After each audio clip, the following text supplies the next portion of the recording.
Hey guys, after our last dyno session with the Le Mans here, didn't quite make the numbers I was hoping for, and one of those reasons being everything with the boost was coming in late. I'm going to be changing the cam on this, but before I do that, I do read the comments, and one of you has suggested doing some other checks and everything on it. Compression test, we did do a compression test and a leak down test 2 years ago on this motor, and it's making the same numbers now as it did then, and everything checked out well then. But one thing that wasn't checked was we didn't do a leak down test on the intercooler. And this guy, as you can tell, there's a lot of silicone couplings all over this system. There's 1, 2, 3, 4, 5, 6, 7, 8, 9, 10 couplings. So that's 20 clamps. We've got 2 blow-off valves. There's a lot of room for leaks, and that's to say that this cheap intercooler doesn't have a leak in itself. So before I pull it apart to do the cam swap, I want to see if we've been dealing with the leak this whole time. Yes, the turbos are big enough to make lots of boost, and it might overcome a leak, but this could be a reason why the boost is coming in late, just because it's spilling out all that boost before it can finally make enough to overcome the leak. So this is what I'm going to use to check. Is I just picked up a couple. These are actually stainless caps. This is for a 2-inch pipe. What I have here is this is all 2.5 inch. This is a 3-inch, because the 2.5s Y into a 3-inch. And I'm gonna pull this off. We're gonna cap the end of here, and I'm gonna pull it off at each turbo, and we're gonna cap the, we're gonna shove it right inside the silicone coupling there. This being a 2.5 or a 2-inch inside diameter, I'm more focused on the outside diameter. And this measures a little bit bigger than 2.5 inch, so I did grind down the outside a little bit, but those silicone couplings stretch, so I should be okay. For the 3-inch end, I just put together something like this, just a simple gauge thread. I just drilled and tapped a hole into the end of the cap. That's one reason why I went with steel. With the steel, I know I could drill and tap a hole and thread in my gauge and Schrader valve. If I was to go plastic, it might not work so well. It might not hold the pressure. I only plan on putting about 25 pounds of pressure to the system. I didn't trust plastic that much, so I just went ahead and got steel. So I'm going to pull this end off. I'm going to pull the 90s off at the turbos, and we'll get everything capped. Okay, so I had to ditch the 90 and put a straight piece on, and as you can see, those couplings stretch quite a bit. I think the outside diameter of this is like 3 3/8, almost 3.5 inch, and I was able to stretch a 3-inch coupling over it. I had to use a gear clamp because I had no other T-bolt clamps that would fit, and down here I just couldn't get the 90 off. Because it's right on top of the frame, so I had to put a straight coupler on it with a plug in the end. So, but the coupling here looks good. I don't see any reason why it was leaking anywhere there, so I'm not too worried about that. But we have it capped there, we have the plug in there, and we've got this capped. So it's time to put some air to it.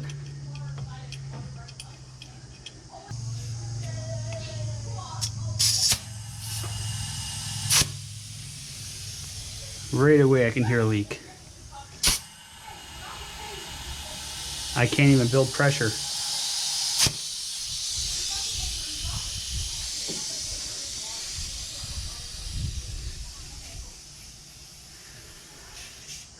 It won't even maintain pressure. I think it's leaking from the blow-off valves.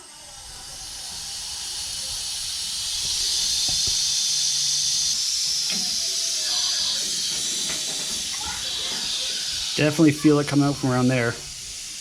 Okay. That is good news.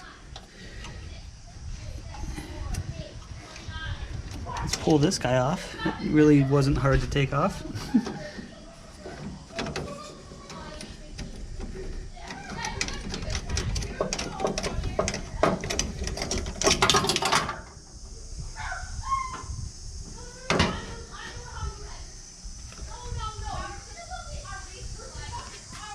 I feel like there should be an O-ring in there.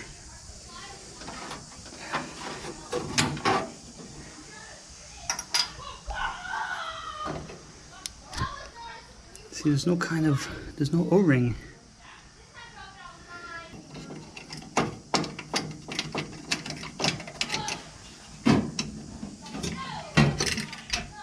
That one had it. I just watched it fall.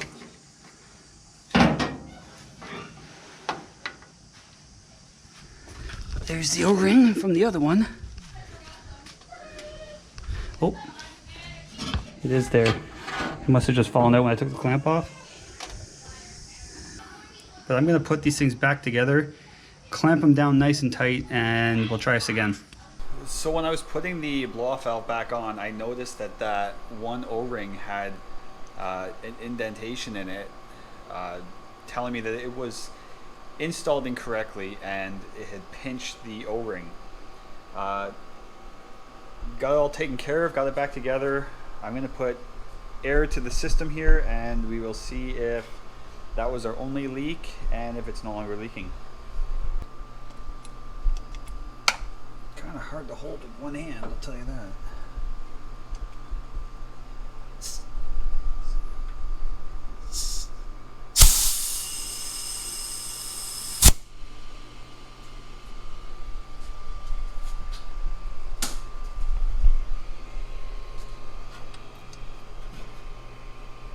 So I do hear a bit of air coming out from the blow-off valves, but it's coming out of the venting portion.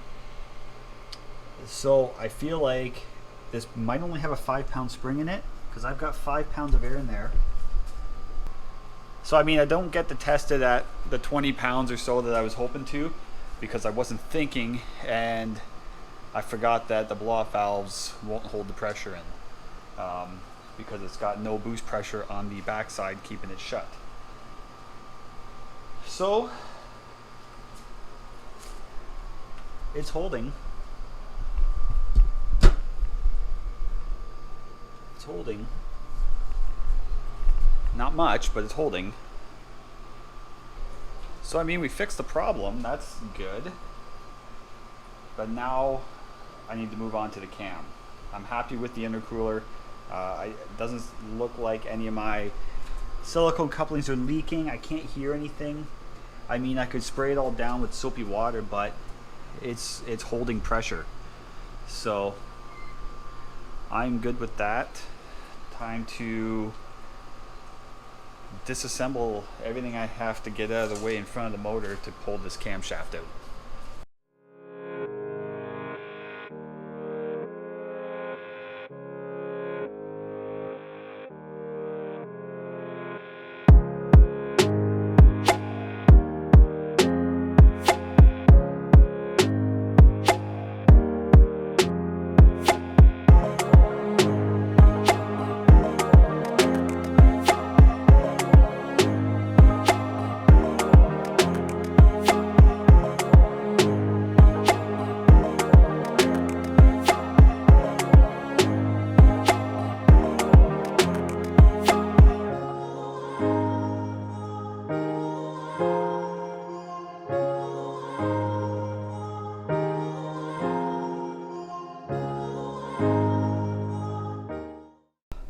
So after you've removed your water pump, harmonic balancer, and front cover, you can see your timing set. So what I've done already is I've rotated, I put the my crank pulley bolt back in, and I was able to turn the motor over, and I lined up my 2 timing gear marks. If you can see it down there, there's a dot on the bottom gear, and then here we've got this notch on the top gear. And all you gotta do is line them up. Very simple with the LS's. Now I'm going to zip these 3 bolts out, get this top pulley out of the way, or top gear out of the way, and then I'm going to take my retaining plate off.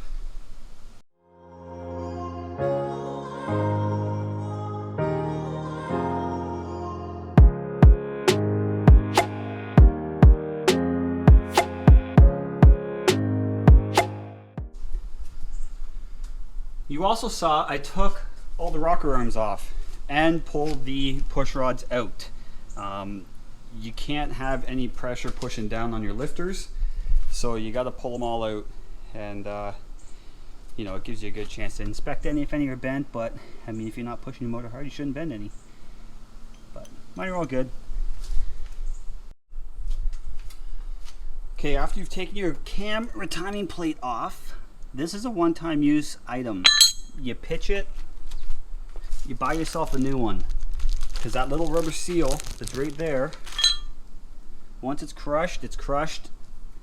Don't try and put silicone on it and try and save it. Just buy a new one. They're like 20 bucks. And then what I'm going to do is I'm going to put a couple bolts back in our camshaft.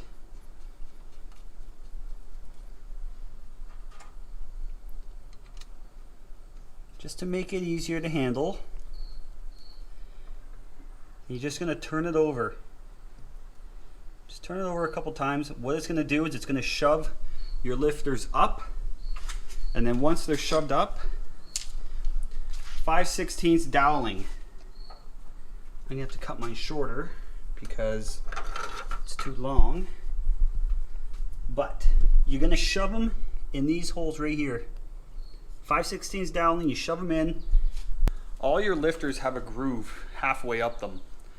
And once you've pushed the lifters up, you shove the doweling in, and it sits inside that groove to keep them from falling out. It is possible to pull the cam out and put a new cam in without them dropping, without the doweling, but you are taking a risk, because if one drops, you're in for a heck of a time. Now you're into pulling the heads off. So to pick up some wooden doweling is very simple. Shove them in, it'll keep the lifters in place, gives you time to pull your cam out, and not have to worry about any lifters dropping. So I've already spun the cam over, and I'm going to cut my doweling shorter because right now it's too long. And then we're going to yank this cam out, and this is what we're shoving in. This is from Brian Tooley Racing. It is, here's your specs, okay? It's a stage 2 turbo cam. There's all the specifics. There's the part number if you're interested. This is what we're going to shove in. So I'm going to pull that one out. I'm going to oil this one up. Hopefully slide it right in without knocking the cam bearing out or anything. And we start putting it all back together.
Oh, my intercooler's in the way. Oh.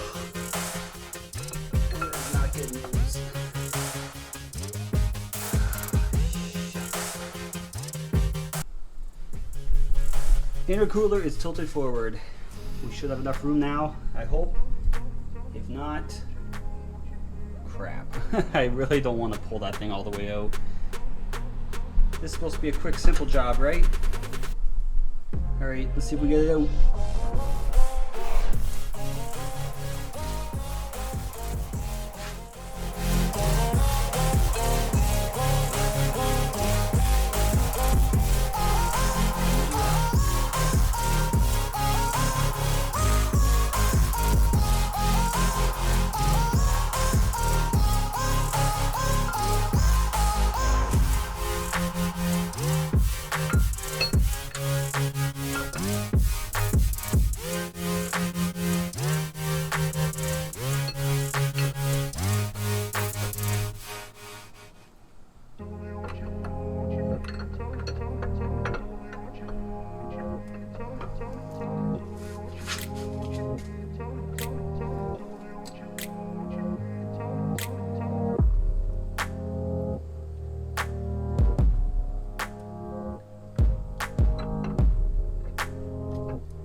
All right, there we go, boys and girls. New cam is in. She moves around freely. Pulled my dowels back out. So now, with the new retaining plate,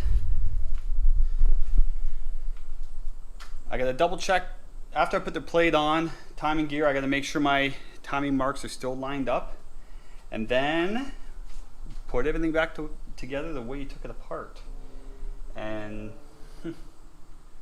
hopefully we have no valve clearance issues. We shouldn't. I spoke to one of the representatives from Brian Tooley, and he says I should have no problems at all. I should be able to just drop the cam in and go.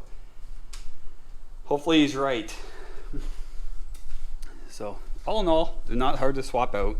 You know, take your time, do it right.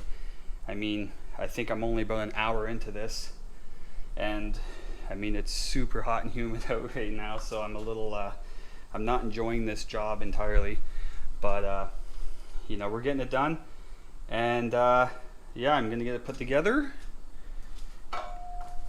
see if we can make some more horsepower with this.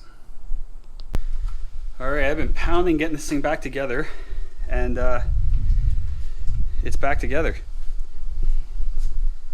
Hopefully I didn't miss anything. So we fixed the leak there. Camshaft is in. I pulled that wastegate off because I knew it was leaking on top, and I found out that this gasket that they send with the Rev 9 wastegates actually isn't quite big enough. That's why it was leaking. The inside hole on the wastegate is far bigger than this. Like it was only catching the outside edge of the gasket, and as you can see, it was leaking. It's hard to see, top and bottom. You can see how bad it was leaking. That side, I didn't see it leaking on top, but once I saw how that gasket was, I pulled this one off, and it was leaking very, very heavy from underneath. So that's all pre-turbo exhaust pressure that I was losing. So now I should have more exhaust pressure. I should have more boost pressure because we fixed the O-ring leak. And I should have more airflow because of the cam. If it sounds I'm out of breath, because it's hot. I'm gonna fire this up now. Hopefully nothing goes bad.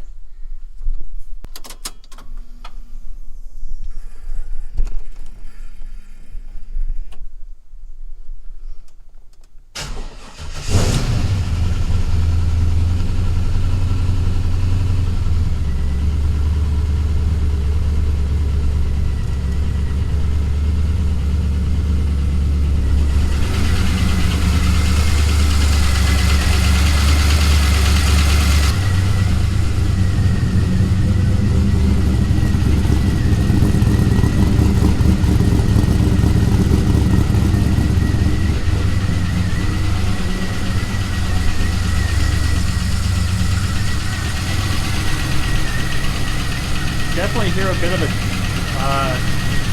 ticking, pretty heavy ticking going on. I don't know if that's because I pulled the push rods out and stuff like that. I mean, the lifters shouldn't have to prime. I hope it's not a clearance issue. But I turned it over. I turned that motor over by hand a couple revolutions to make sure the valves weren't hitting anything, and it turned over freely. All it needed was a little run time and the ticking has gone away. So everything looks good with the car. Get away from the noise. Everything looks healthy. Next thing to do is take it for a drive, but that'll be it for this video. And stay tuned for the next one, and we'll see if it made a difference. I hope it does.